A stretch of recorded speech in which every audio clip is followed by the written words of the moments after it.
కొమ్రంభీం ఆసిఫాబాద్ జిల్లా SP Shri DV Srinivasarao IPS ఆదేశాల మేరకు Asifabad sub division ASP Chittaranjan IPS సోమవారం కెరిమిరి మండలం మోడి గ్రామంలోని ఆశ్రమ ఉన్నత పాఠశాల కేజీబీవీ జడ్పీహెచ్ఎస్ పాఠశాల అట్టి గ్రామంలోని ఆశ్రమ పాఠశాల 10వ తరగతి విద్యార్థులకు పరీక్షల సామాగ్రి వాటర్ బాటిల్స్ అందించారు. ఈ సందర్భంగా ఆయన మాట్లాడుతూ 10 పరీక్షలు రాసి విద్యార్థులు విజయవంతంగా పూర్తి చేయాలని ఆకాంక్షించారు. ఎలాంటి భయం కంగారు పడకుండా ఉత్సాహంగా పరీక్షలు రాయాలని తెలిపారు. ఎలాంటి ఒత్తిళ్లకు లోను కాకుండా ఇన్ని రోజులు చదివిన అంశాలను ఏకాగ్రతతో పరీక్షలు రాయాలని అన్నారు. పాఠశాల కళాశాల దశలో ఉత్తమంగా చదివిన వారికి ఉన్నతమైన స్థాయికి చేరే అవకాశం ఉంటుందని, కష్టపడితే సాధించలేనిదంటూ ఏది లేదన్నారు. ఈ కార్యక్రమంలో Wankidi CI Satyanarayana, Kerimeri SI Vijay, police సిబ్బంది తదితరులు పాల్గొన్నారు.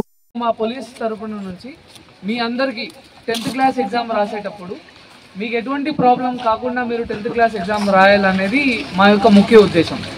10th క్లాస్ ఎగ్జామ్ అనేది ఎందుకు ఇంపార్టెంట్ అంటే, ఈ 10th క్లాస్ ఎగ్జామ్స్లో మీకు వచ్చే మార్కులు అనేటివి they are the basic foundation for your future. అంటే మీ ఫ్యూచర్లో మీరు 11th కానీ అంటే ఇంటర్మీడియట్లో కానీ లేకపోతే గ్రాడ్యుయేషన్లో కానీ బైపీసీ తీసుకోవాలా ఎంపీసీ తీసుకోవాలా అనేది మీకు ఈ మార్కుల మీద డిపెండ్ అవుతుంది అనమాట. అలా అని 10th ఇప్పుడు మీరు క్వశ్చన్స్ కొన్ని ఉంటాయి, ఎస్ఎస్సీలో నాకు తెలిసి ఇంకా ట్రెండ్ నడుస్తున్నట్టు. సో కొన్ని ఇంపార్టెంట్ క్వశ్చన్స్ ఉంటాయి, ఆ ఇంపార్టెంట్ క్వశ్చన్స్ మీద ఫోకస్ చేసి టెన్షన్ పడకుండా రాయాలి. అదొక్కటి మాత్రం చూసుకోండి. సో మేము మీ సైడ్ మా పోలీస్ డిపార్ట్మెంట్ సైడ్ నుంచి మేము మీకు ప్యాడ్స్ ఇస్తున్నాం, పెన్స్ ఇస్తున్నాం, అందుకనే వాటర్ బాటిల్స్ ఇస్తున్నాం.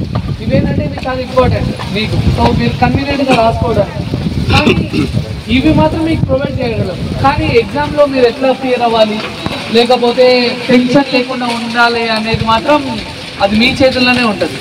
సో స్ట్రెస్ అనేది అస్సలు తీసుకోవద్దు. ఇప్పుడు ఫర్ ఎగ్జాంపుల్ తెలుగు పేపరు లేకపోతే మ్యాథ్స్ పేపరు సైన్స్ పేపరు ఒక పేపర్ సరిగ్గా రాయలేదు, ఆ పేపర్ రాయలేదు అన్న దాన్ని మీరు వేరే పేపర్కి కంటిన్యూ చేయాలి. ఏ పేపర్ది ఆ పేపర్కి. ఎందుకంటే ఒక పేపర్లో మార్కులు తగ్గినంత మాత్రాన వేరే పేపర్లో మార్కులు తగ్గుతాయి అని కాదు. సో ఇంకొకటి మీరు గుర్తించాల్సింది ఏంటంటే, మీకు ఎప్పుడైనా క్వశ్చన్ పేపర్ చాలా టఫ్ వచ్చింది అనుకోండి,